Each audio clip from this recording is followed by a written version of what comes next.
name we pray. Amen and amen. And I say a pleasant good morning to you. Say a pleasant good morning to you, Bishop.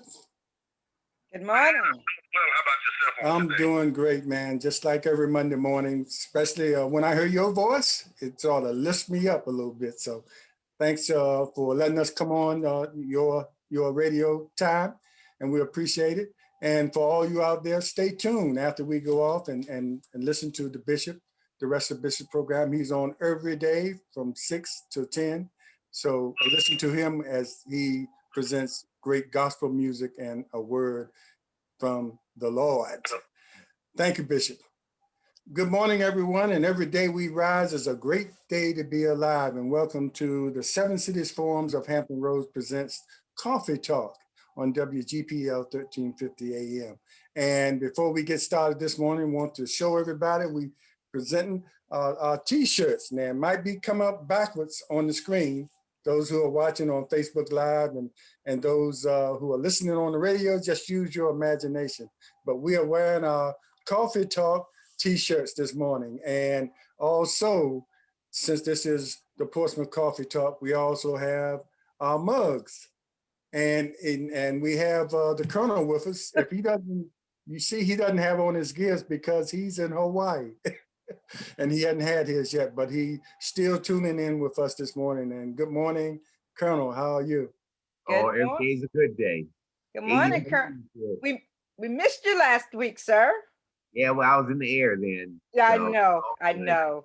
Yeah, Colonel. Every day is a good day, especially your day today in 80-degree weather while we over here freezing. But that's okay. That's okay. You have to do what you have to do. Yeah. You still took up time to be with us today, but thanks a lot. And say hello to the cat walking behind you. I know. She's looking at the chickens that are coming up. Oh, okay. He's on the job too. Yeah. But anyway, good morning, everyone. And we are here today and we have a special guest with us, Steffi Walthall. And she is a graphic artist and illustrator and a character designer. I guess she has a lot of titles under the career of a graphic artist. There's a lot of things you can do there. So we're glad to have her. Good morning, Steffi. How are you?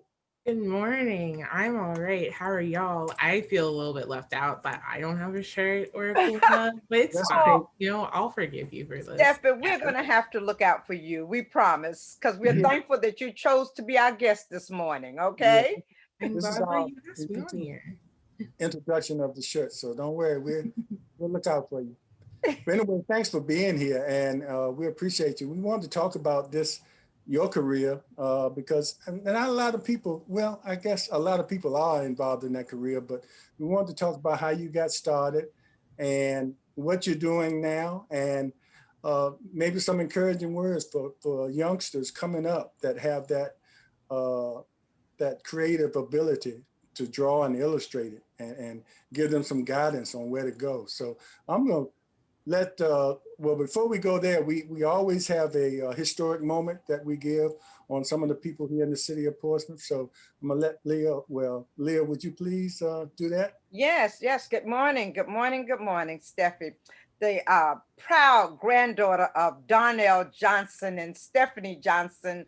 And I know Darnell is just smiling from heaven at his baby at this time. I know he's quite pleased.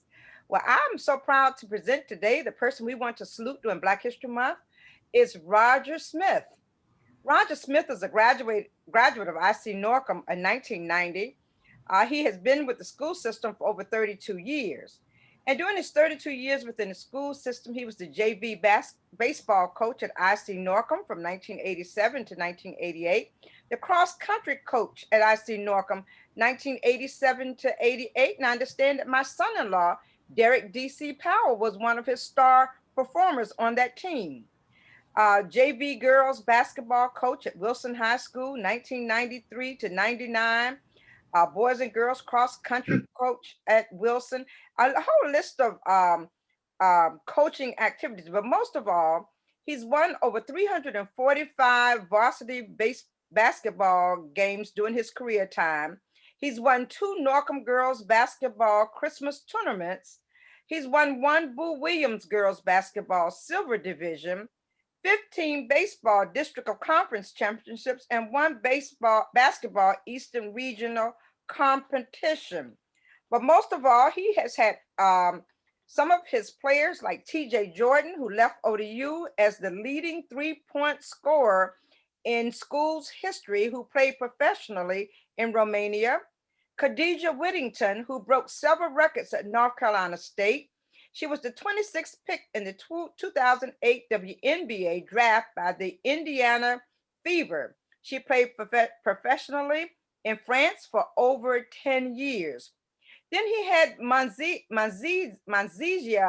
Finney-Smith, who played college basketball at VCU and Hampton University, and she played professionally in Spain. Also, Taylor Edwards, who played college ball at ODU and is currently playing professionally in Sweden. And he said, most of all, he belonged to the greatest fraternity of all. And who could that possibly be? Omega Psi Phi. So today we salute. That might be debatable with some. Today we salute Roger Smith doing this, our Black History Month salute. Yeah, Roger was a great coach, or is a great coach. And, I talked to him, I used to try to get him to lighten up on the Northam team when they played. Yes. But, in later years, Northam sort of caught up and gave them some competition. But he had plenty of success with his girls basketball team. Yes, indeed. And I'm glad he was featured today. A lot of his girls. And also our school board member, Clue Atkinson, played for him. And I understand that also Dr. Lauren James played for him as well. Oh, wow. Was head of our health department here in the city of Portsmouth. Wow, okay, well. It's good. Okay, let's go back to our guest. Our guest, Miss Steffi. That's your guest this morning. Just underscore Steph. Is that correct? Yeah. Steph, will you lead off, Leah? Yes, Steph, first of all, once again, I'm just so happy to have you. You were so pleasing when I called you. I said, truly, this is Darnell Johnson's granddaughter, Stephanie's granddaughter as well. But Stephanie, we are so proud of you and all of your accomplishments in the world of art. And we may have a lot of young people interested in art, and maybe we can help guide them in a direction in which they can go with the desires that they have. So the first thing I want to know is, what is a concept artist? So a concept artist is a person that will draw and design the concepts for movies, video games, television, and other stuff like that. So sometimes you'll have things like this in a fictional universe of a film, movie, piece of media, just in general. And the concept artists will have to design it, draw it, and make sure that it makes sense in terms of being able to be made by the prop team or whoever is making it, so that everything just looks the same. It looks cohesive, I guess. There's an art book for Black Panther, the Black Panther movie, and there's it's a really good example of concept art. There's a lot of other art books too, but environment design is one of those things that ends up popping up. And so for example, so this is a concept illustration of the landing dock when they come back to Wakanda at the very beginning of the movie. And the thing is, aside with that, they're establishing mood and tone of that moment, but then they're also saying this is what this can look like, since we have to completely come up with it because Wakanda is not real, and other stuff like that. So it's really varied. It's very interesting. A lot of concept stuff doesn't actually get shown because it's very rough, it's very loose, it's very fast, so that people can very quickly get an idea before they zero in on it. And Steph, you're only 25. I am 25. And you went to school. Where did you go to school? I went. Go ahead. Oh, Go ahead. I went to the Savannah College of Art and Design in Savannah, Georgia, in 2013. That's when I started, and I graduated in 2017. I actually got a BFA, a Bachelor's of Fine Arts in Game Development. I am not doing game development, so that is a very funny degree, a very funny piece of paper that my grandma has now in her house somewhere. I was like, there you go. Enjoy. Realize that game. I didn't realize that was an actual degree. Yeah. It's a degree. Yeah. It's popped up way more recently. I think that they started like those like game development and game design as a degree started coming up in like the 90s, which makes a lot of sense. Video games were like super popular in the 90s. Or started to get more popular in the 90s after the 80s. And then more people were just like, we can make money off of this. And they do make money off of this. I have a lot of friends that went into that major that are now doing very well. And it's just like, congratulations to y'all. But it's not anything that you're interested in. Not anymore. Video games are like a really interesting and weird, like, I guess, environment to like work in. You're working with a lot of people that sometimes don't necessarily know how to work with you. Okay. And that's a problem. And like when we went to SCAD and we were like about to graduate, all of our professors were just like, make sure that you make a good impression on your teammates and your classmates and stuff, because these are the people that you're going to be working with. The game design industry, you would think would be bigger, but it's pretty small. It's pretty inclusive. Most industries are. So like like with illustrations, what I do now, like most people that I know that are illustrators, I'm gonna see them on the same project that like I've been on.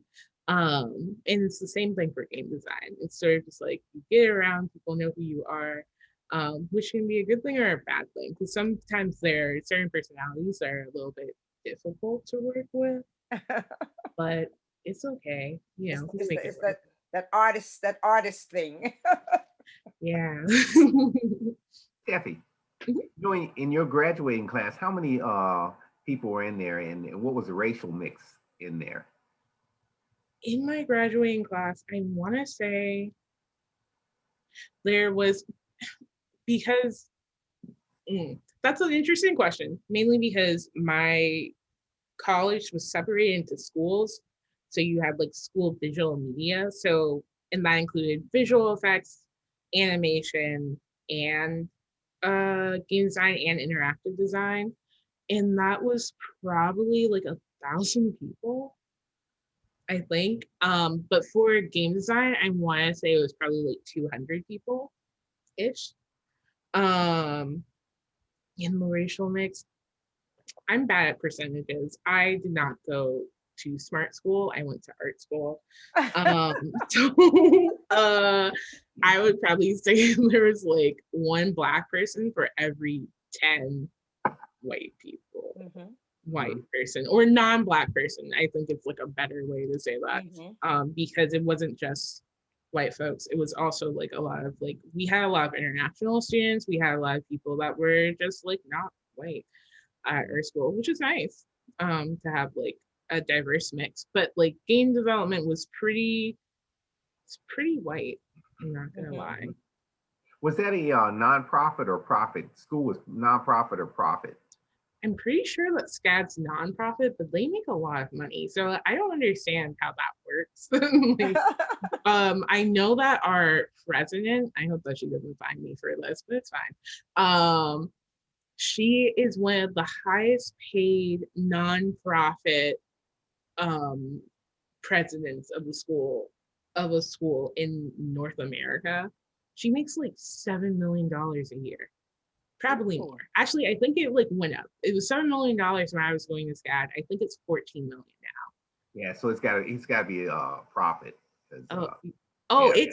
I know that it's nonprofit, but I just know that she makes a lot of money. I don't understand how like that works though. It feels a little scammy, just like a tiny bit, but I don't know.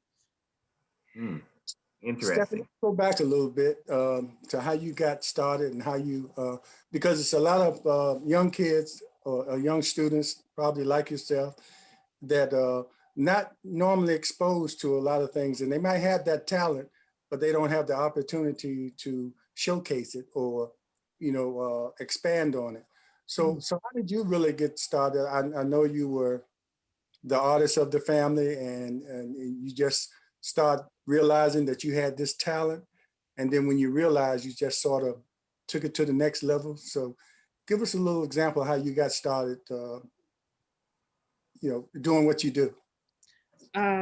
So I was like every other person that can hold a pencil when I was in elementary school and middle school. And then in high school, I was making sure to take a lot of the art classes. I was volunteering with my local library and I got to draw there, which was really nice. And I drew for fun. And then when I was in high school, we had an advanced placement art class and I got into both of them, I think. No, there was an honors art class and then there was an advanced placement art class.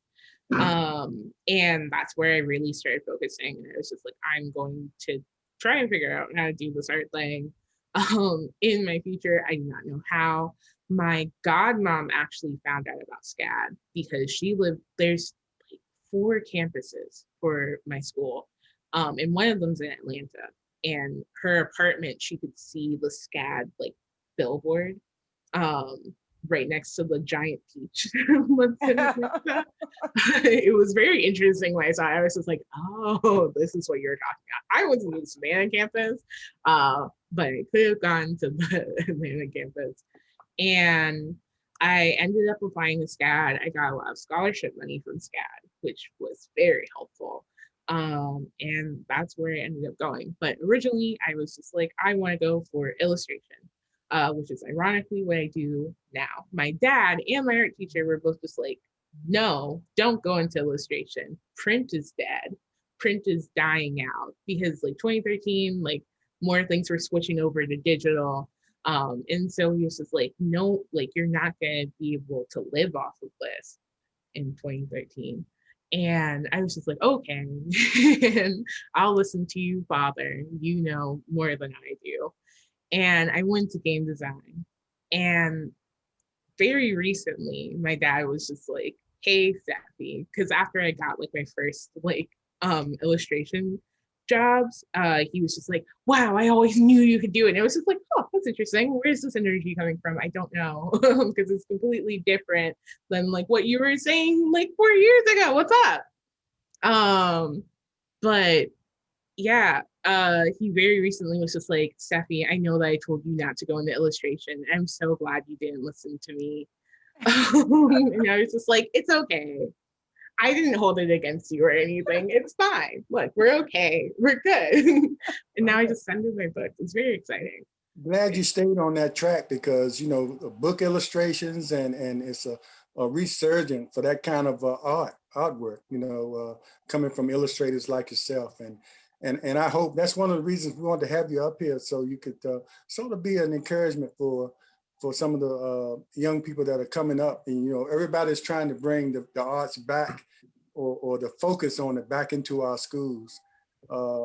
It's not all about sports, even though sports is important, but it's a lot of people out there that are very talented and creative that need the encouragement from people like you and, our school board to make sure we focus back on the arts, Exactly. Yeah. because the opportunities out there, as hearing you talk, are really good. And especially for, I'll give it a say, especially for African Americans, but it's just a matter of us being exposed to what's out there. Exactly. And a lot of times we miss those opportunities and be some real talented kids out there doing some things that they could do other than, I just wanted to throw that in, but again, thank you for coming on. And Steffi, How do you break into the field after graduation? It was about 3 years of working not in my field. I was still drawing. I was a little bit burnt out after school. School's just like a lot, college is very intense. and we were really like running ourselves to the bone.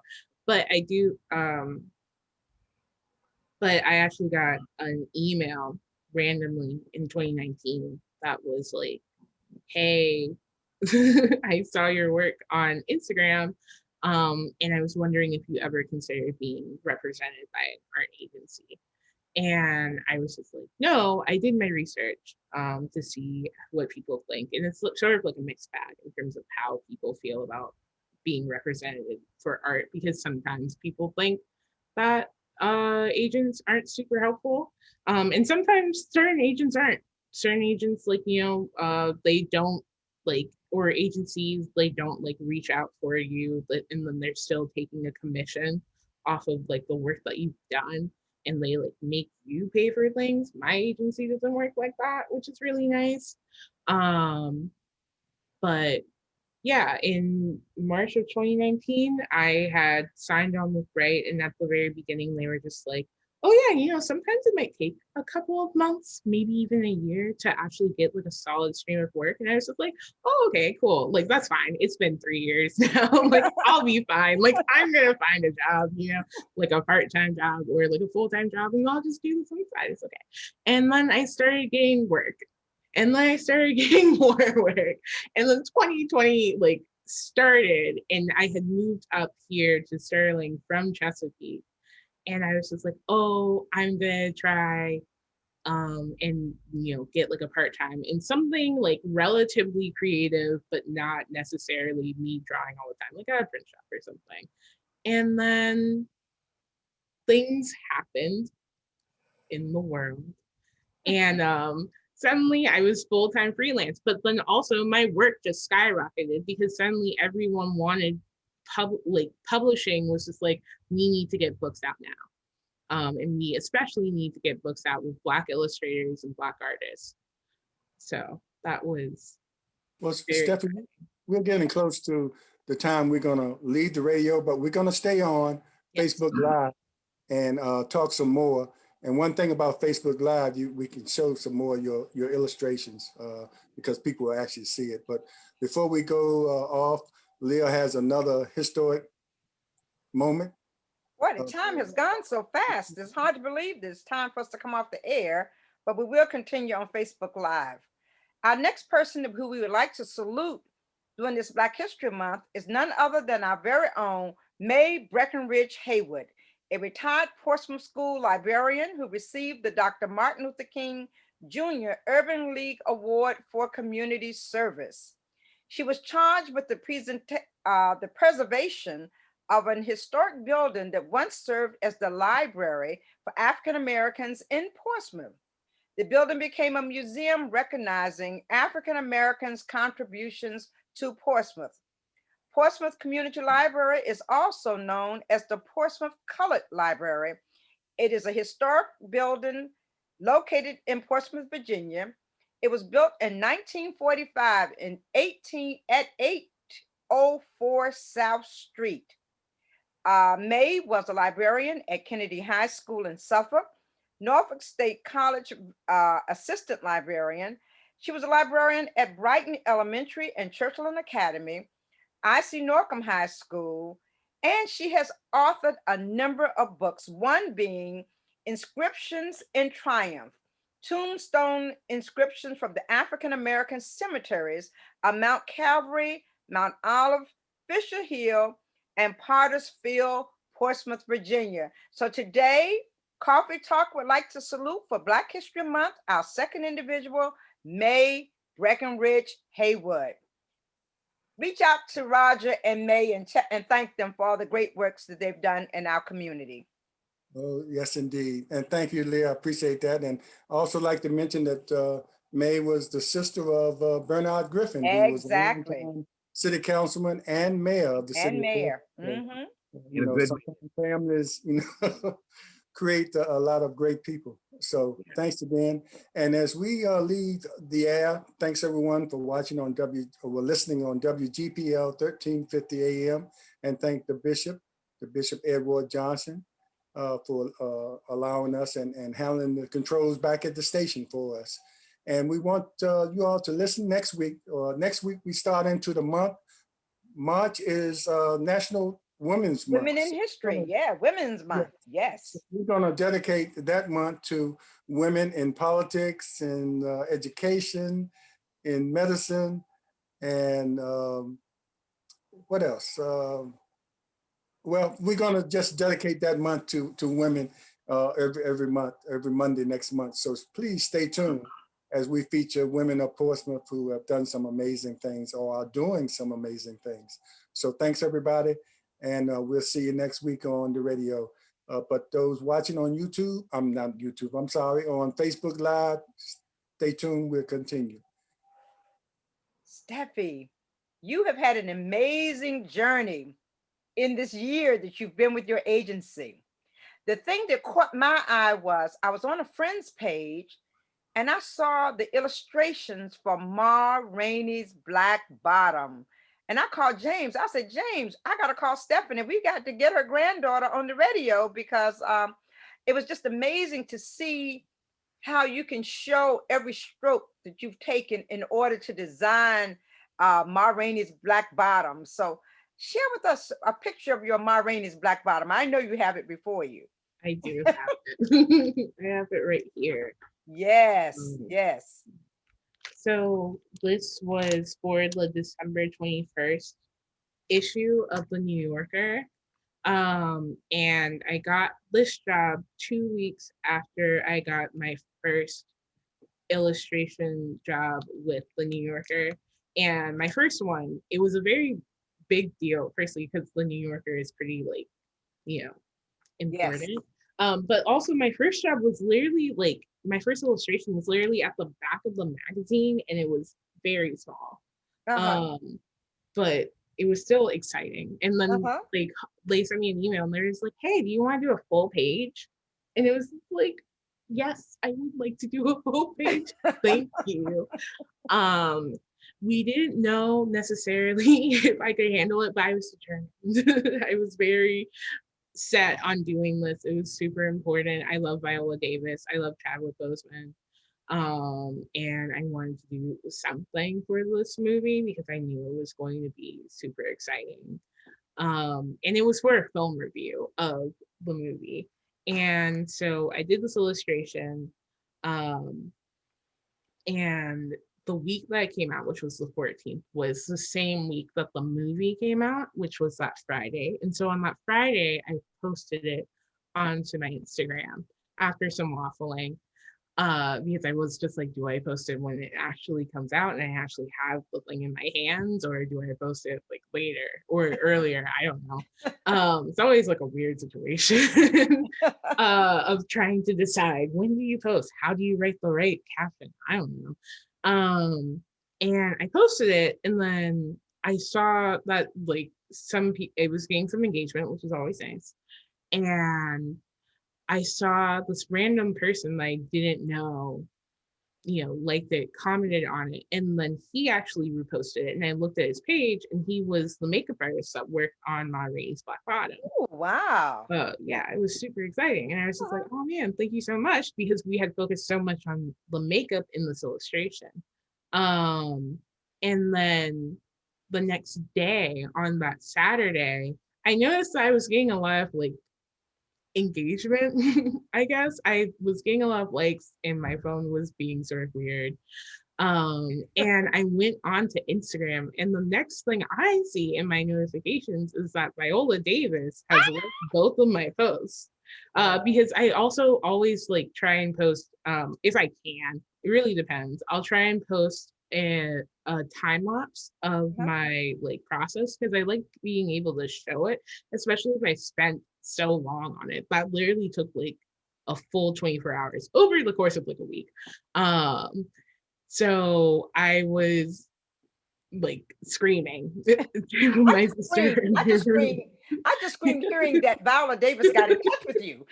Yeah, she like liked both of my posts, and I was just like, what's happening? And then I went onto her page, and she had reposted the video, which I had exported, and then I like edited it so that it's not like 35 minutes long.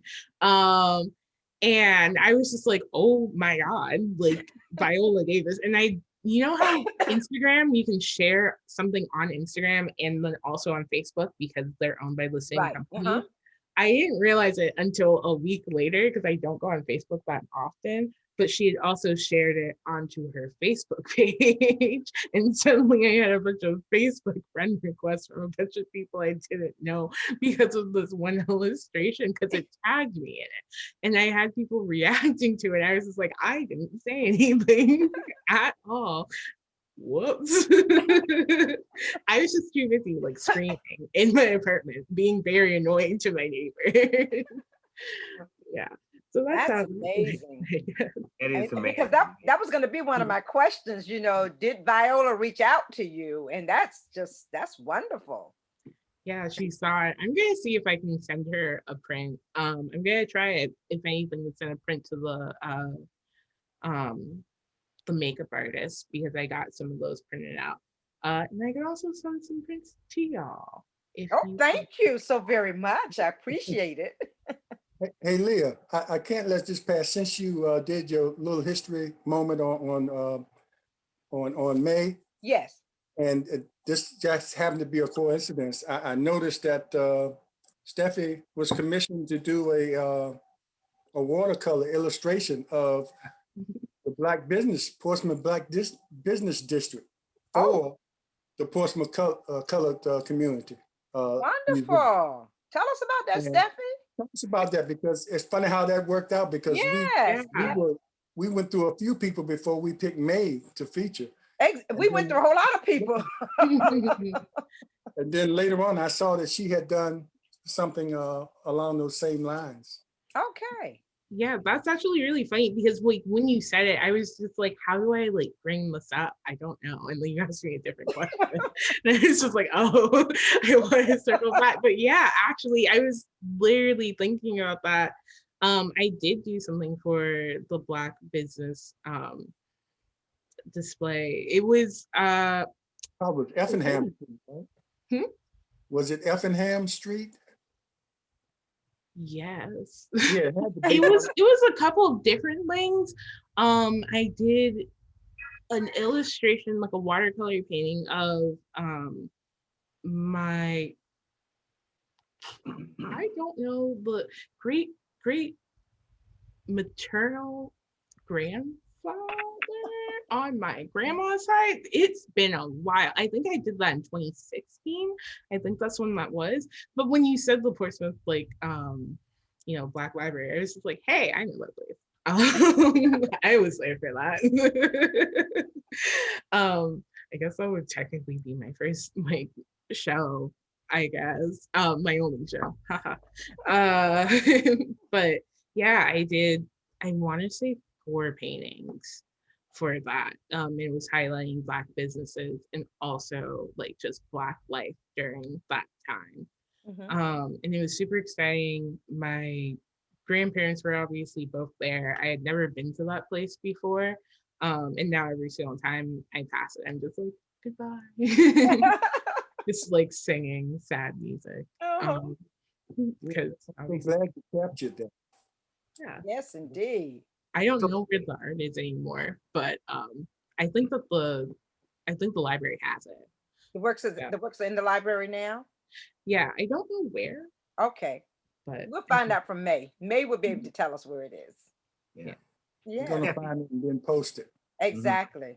Yeah. Steffi, as your career accents, what do you see yourself 5-10 years from now? I don't know. Hopefully making more books. More children's books, like potentially like graphic novels and stuff like that, which would be nice, like more long-term projects. Currently right now I'm actually working on a children's book for if y'all know what Axe Handle Saturday is. What is it now? Axe Handle Saturday. It was, so last year was actually the 60th anniversary. But it was an event that happened in 1916, Jacksonville, Florida, where a group of Black students went to do a sit-in at W.T. Grant's and Woolworth in Jacksonville, and they got assaulted and attacked by a group of like white rioters, I guess it's that's weird to say. And these are like school children. So they were literally like the oldest were maybe in high school, but most of them were middle schoolers. And like one of the oldest people that was there was actually a man named Alton Yates. And he used to be a part of the Air Force, and he left to take care of his family after his father died, and his grandmother, I think, had also passed. And he ended up becoming like super involved with the local, like, civil rights movement, which was very small at that point in time during the 1960s. And he actually ended up getting hit in the back of the head with like an axe handle because they came after these children and like two adults with axe handles and baseball bats and stuff. And so we're working on a book right now that actually is coming out next year about this, and it's a children's book. It's called Moving Forward, and it's about how he contributed to like seatbelts being a thing, which is crazy, and his contributions to the civil rights movement. And so I sort of hope that I get to work on more books like that because I think that history is super important. I work on a lot of history related projects, and it would be cool to work on more books like that.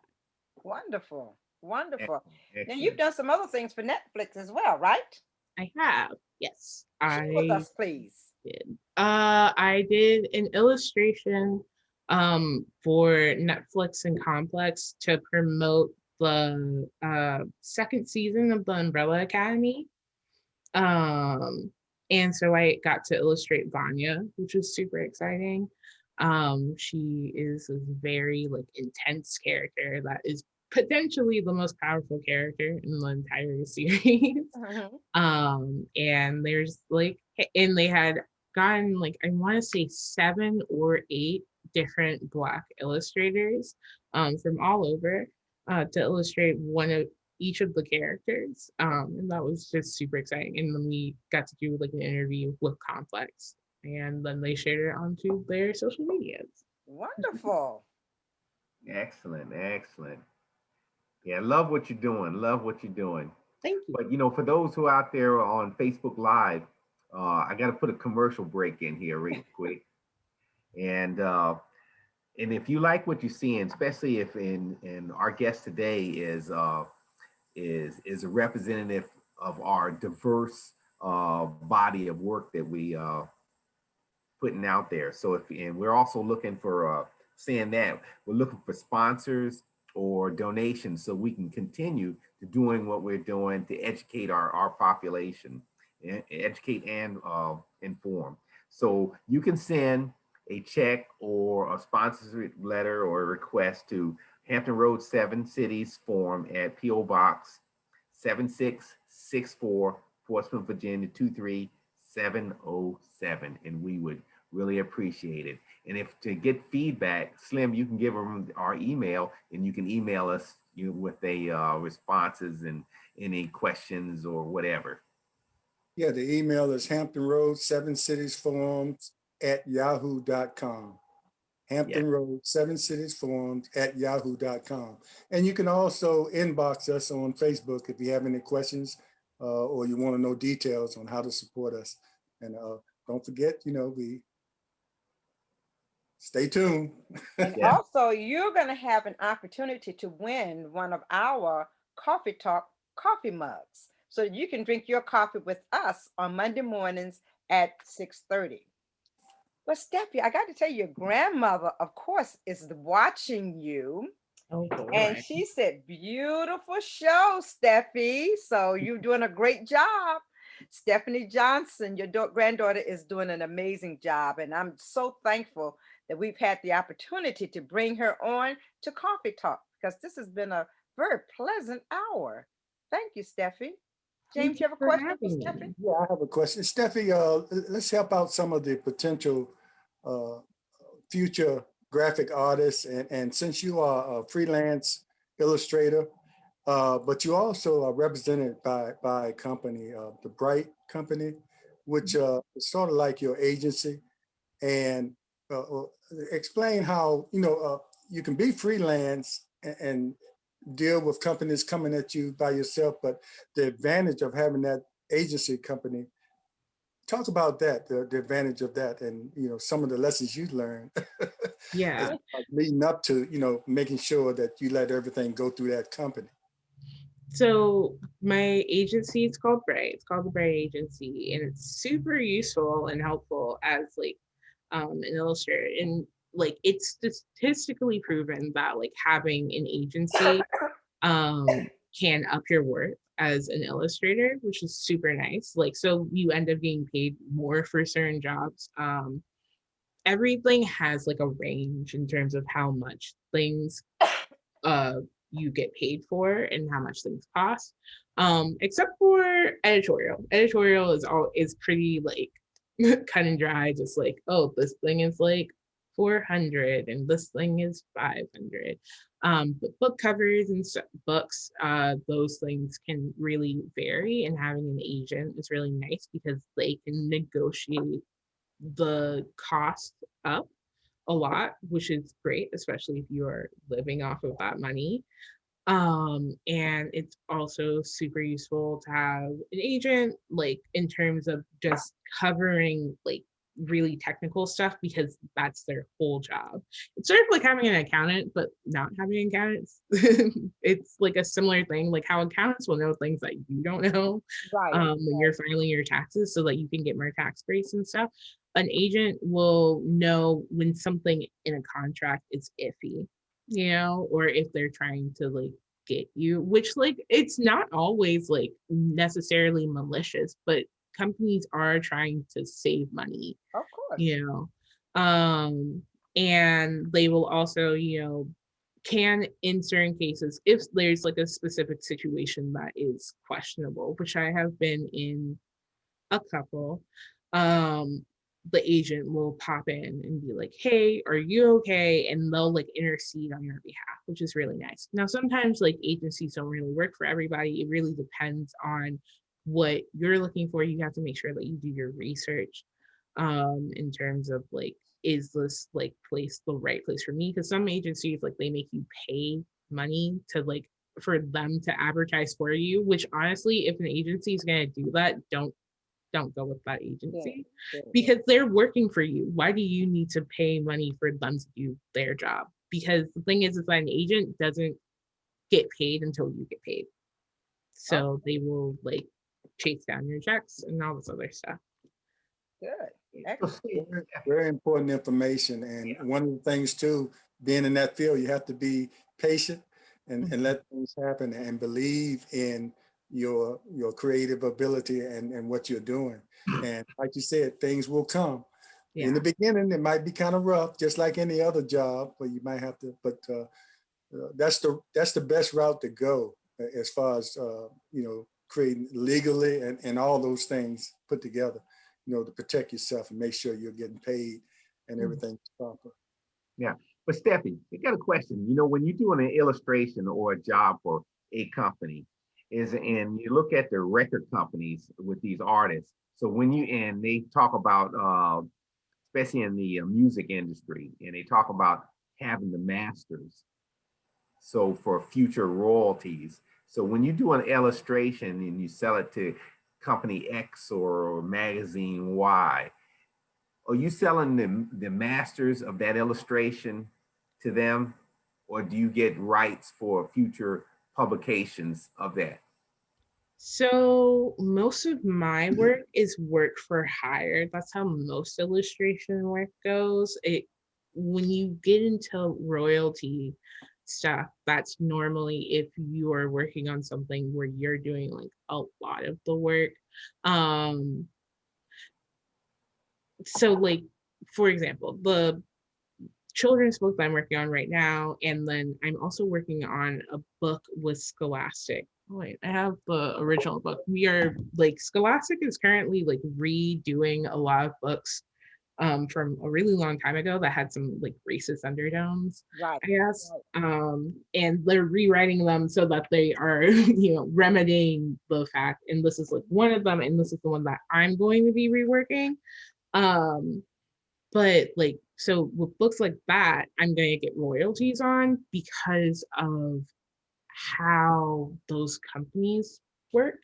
Like the children's book that I'm working on, I'm getting royalties on that, or I should get royalties on that in the future because I illustrated the whole book. And then with this, there would be royalties because I also illustrated the whole book, and also because Scholastic distributes to like libraries and all these other places and schools in general. So they're generating a lot of income from this book. So it doesn't make sense for it to be work for hire. But most of the stuff that I do, like book covers and like some of these smaller books, they're work for hire, so I don't get royalties from those. And it really just depends on the job, and it's also important to read your contract. Fortunately, my agents will usually say, "Oh yeah, like this one doesn't; it's just work for hire," or this one is going to have royalties. And yeah, so it's like it's a little bit different with publishing, I guess, because so much of there's so many other factors that go into it. Sometimes with like book covers and stuff, you can get royalties on that if you've worked on a bunch of book covers for a series. Right. And you're now like just the artist for that series. And it's just like, okay, this series is like super popular. Obviously, like, and the reason people are picking this thing up is because of the art. Right. And that's like when you would get royalties for that. So. Can you explain the meaning of royalties and put something, to explain to others what they mean by royalties? Oh yeah. I actually found this out recently. I had someone else, whenever like something like this comes up, in terms of like what or how does this thing work, I always like ask the people that I'm working with. I'm just like, I hope that's not a weird question that you feel like you can't answer it. And they're just like, wow, no one ever asked us that. Yes, I will answer it. And it's like, thank you. I love knowing things. Because publishing is super interesting. It's just so weird. But royalties are basically like after you normally when you sign onto a book project, you get paid in advance, and the advance is like what the company thinks that that book is going to make. And then if the book sales like exceed that amount of money, you start getting paid like a percentage of that revenue after they've like made the cost of the book basically.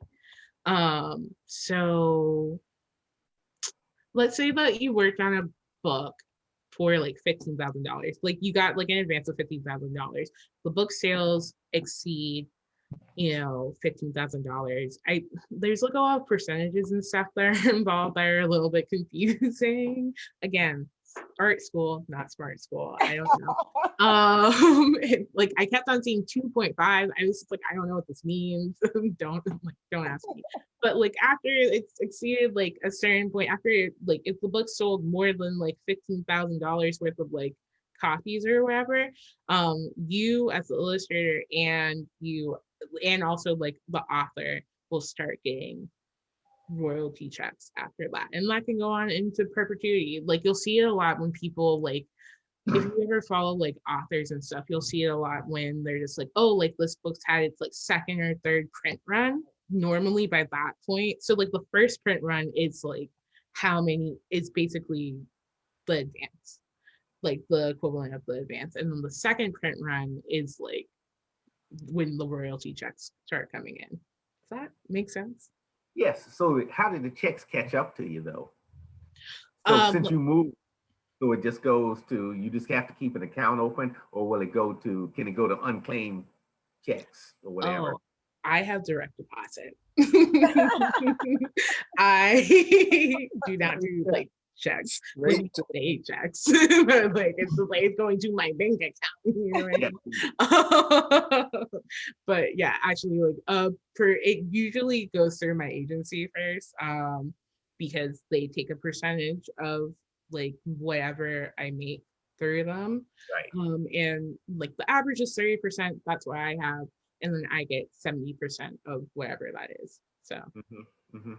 And Steffi is so busy now. I asked her, I said, Steffi, what if someone is writing a book and they want you to do illustrations for them? She says, oh, I am booked up until when, Steph? 2022. 2022. What a blessing. Yeah. You know, for anybody who's interested in going into this field, especially a young person, and to know that you can begin and that you can actually have a continuous income as you're doing what you love to do.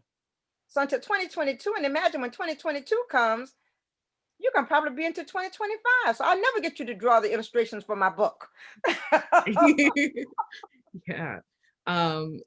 It's definitely nice, like, to have that, like, some form of stability. Knowing that I'm going to have consistent work is really comforting, especially in a time when a lot of people don't have work. And like, freelance is so finicky because you really don't know what something's gonna look like. I've definitely lost projects, and so lost income because of that. But I've been really fortunate that I've had work, to like sort of take over that. I had like a sit down with my agency, with my agent, and we were just like, okay, so here are the projects that we're not going to do in 2021 because this is taking way too much time and it's sort of not worth it.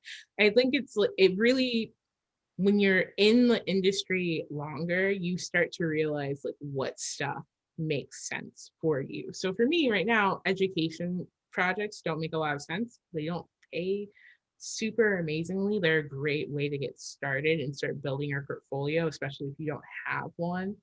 But like for me, it doesn't do a whole lot. And so we had to make sure to like take those off of like my like roster in terms of like making sure that if someone like approaches me for it, that I don't take it, because can spend my time doing something else, you know. But like one of the other things about freelancing that's super important is like knowing how to like manage your money, because you also have to pay taxes on everything, and taxes this year, ooh, interesting, 30% of your income, which is a lot, depending on how much you make. And like also it's about self-management just in general. Your agents are there to like make sure that you get the jobs, and like to a certain point they can be like really in there with you, like making sure that you're doing something every single day, but a lot of it ends up on you because you're not working conventional hours, you're not going to a certain place, especially now. Like not going anywhere at all. It's very sad. We're getting a dog. But you know, it's a lot of like self-control. So like to anyone that's thinking like this is the career for me, it's gonna be a lot of work. And it's a lot of balancing. I want to say like 7 projects right now, which is. Thank you, Steffi, for bringing that up, because a lot of people, especially when you are represented by an agency, they put all their eggs in that basket, but you still have to be aware of how the financial thing works. Because we've heard so many stories about artists, you know, going out, musical artists going out on stage and singing their hearts out and being broke. That's right. Yeah. Because they don't know the business side of it, even though they're being represented by an agency. Let me ask you, movie artists or TV artists, they're represented by Screen Actors Guild or something like that. Is there any group that represents illustrators or people in the graphic art field? Like a union? Yeah. No, currently, no. There's unions for things like animation. I don't think that there's like a video game union. I feel like something is potentially in the works, but not for freelance illustrators. There's been a lot of talk about it, because we have access to certain things. There are plenty of like books and stuff that are out there, like active like resources that are just like, hey, this is how much like on average people get paid for X job, Y job, or Z job. So like just be aware if this company tries to like get you to do something for them, like, and they try and charge you this amount, it might not be like what's actually the standard. So they might be actually trying to undersell you, which is messed up. But there's no unions. Yeah, I know that a lot of people are talking. I think that would be a good thing because it's important that people get paid fairly for their work and the amount of effort that they're putting in to like, because normally it's hours. It's not like I post my time lapses but I have to speed them up, right? They don't take 3 minutes to make things. It takes hours of work, and it's not just me that's doing that, it's other artists too. It's every artist ever. Like, you can be fast, but like, you deserve to get paid a living wage for your work, Yes. you know. Hey, and one last thing. What does Stephanie do in her spare time away from the? What's spare Everybody time? knows I don't think that woman knows what that is. She talks to me. She talks to her sister. She hangs out with her grandnephew. Is that what it is? Yeah, Charles Darnell. And she figures out ways to help other people. That's what she does. She is always moving. It's so funny because all three of them, her, my grandfather, and my aunt, were all just like, "Oh yeah, we're retiring," and it was just like, you know what that word means? Like, do you have you like looked it up in a dictionary? I can feel it in my soul that she's like in the comments right now, just like, stop telling my business, and that's okay. No, It's all right. I love you. she hasn't said anything yet, Steffi. So I'll get a phone call. It's fine. I'll let you know, Leah. Oh, yeah, busted. But yeah, she does a lot. She just is She does. constantly She doing does. things to just try and help other people and like make sure people are like, getting their degrees, getting their doctorates and stuff like that, and creating future educators. And that's like something that's really inspiring. well, your dad, your mom, and your auntie down at Elizabeth City, they've really done great things for so many people here in the Portsmouth area. So many people so fondly remembers Darnell. Darnell with that big smile and that big laugh that he had, you know. But the three of them have done so much for so many, and especially your aunt as well on Elizabeth City's campus. She's helped so many students. Steffi has helped so many students. Stephanie has helped so many students as well. So we're real thankful that we've had the opportunity to have Stephanie Johnson and Donnell and your aunt to cross our paths at some point in time in our lives as well. And you are a true testament to the great things that they're doing, Steffi, because I'm really so proud of you and all of your accomplishments at 25. I keep stressing 25. So enjoy this journey while you're on it, girl, because it's a great journey to be on. Thank you. And Steffi, as we come to the close of this interview, we could talk all day, but I must say you're a perfect example of, and I'll throw a little political statement in there, why we should, school board and city council should fund our schools to make sure that our arts, That's right. the sports usually pay for themselves, but the arts, because a lot of the things that go on with the arts, people can attend those free. So we must properly fund our schools to make sure that a concentration is on the arts as well. That we don't miss out on students that have that ability to create and just throw that talent away. But anyway, you're a perfect example of what can come out of that. So we really appreciate you coming up and getting up early this morning and coming on and sharing your story and getting a little personal too. We really appreciate that. And hopefully we can have you back because This will not be the last time, Steffi, believe me. to And talk you about some of need the things that you're keep doing keep up us until aware. 2022. Keep us aware of all the great things that are coming up in your life, because I mean, we're living vicariously through you. Okay. Yeah. Yeah, thank you. Yeah. Before we go, Leah, did you want to redo the feature of the people?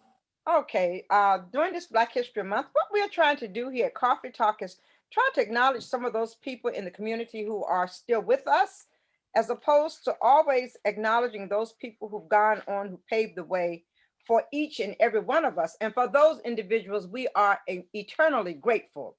But on today, we saluted Mr. Roger Smith. Roger, a graduate of IC Norcom High School, class of 1980. And Roger has been a coach in the Portsmouth school system for over 30 years. He has coached the JV basketball girls basketball team at Wilson High School from 1993 to 1999. The boys and girls cross country coach at Woodrow Wilson, varsity girls basketball coach at Wilson from 2000 until the present. He's won over 345 varsity basketball games during his career.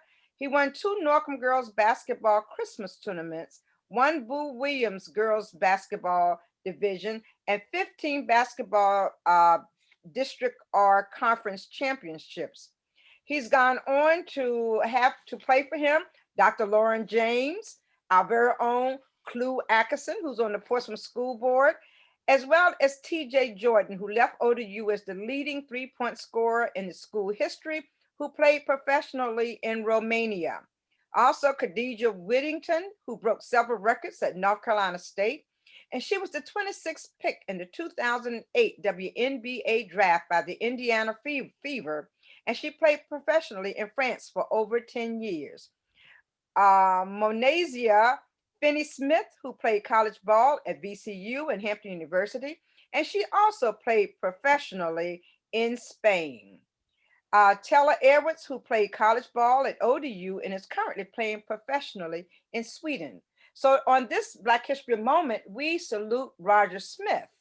We also chose to salute on this morning Mae Breckenridge Haywood, who is a retired Portsmouth School librarian. She received the Dr. Martin Luther King Jr. Urban League Award for community service. She was charged with the preservation of an historic building that once served as the library for African Americans in Portsmouth.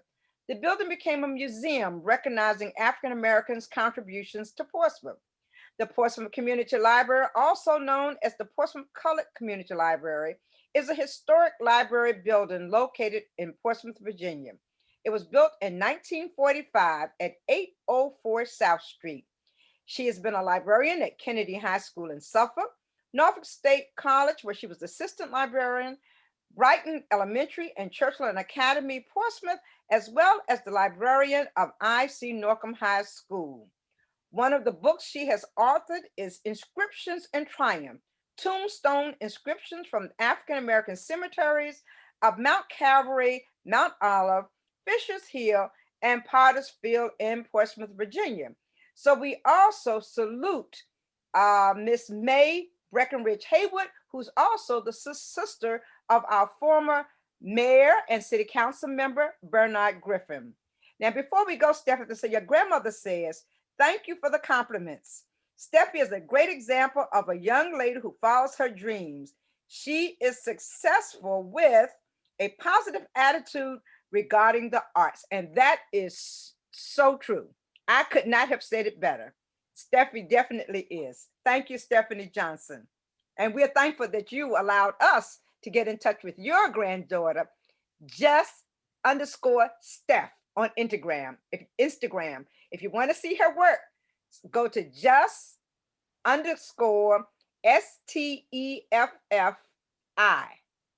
on Instagram. And you'll see such beautiful work that she's doing. Thanks again, Steffi. We appreciate you. So, and we'll be looking for our illustrations too, you know. We're waiting. You would get your coffee, you would get your It'll be a people shirt. exchange. You get your coffee talk shirt, okay? Yes. Colonel, any last words? Colonel?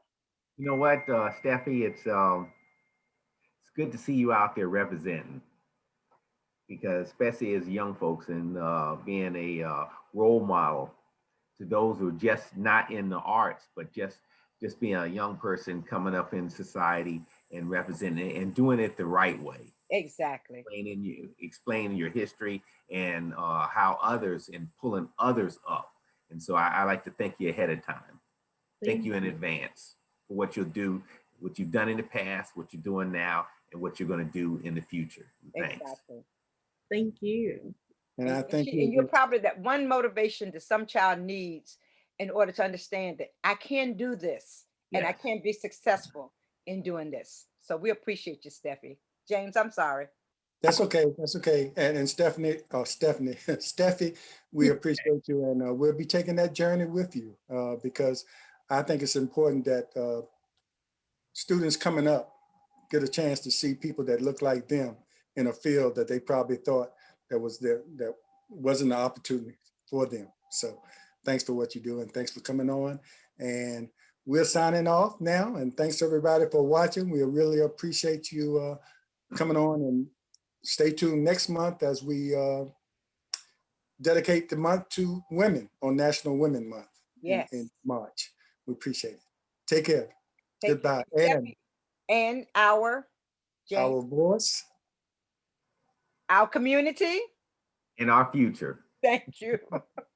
That's what Coffee Talk is all about. Thank you. God And bless you. if our database gets in touch with you, call me. I'll be up there. I'll be in Sterling when she comes to see you, okay? Okay. Thank you for having me. Thank you, Steph. It's not the last that you hear from us, okay? Okay. We appreciate you. Bye-bye. Thank you. Yeah.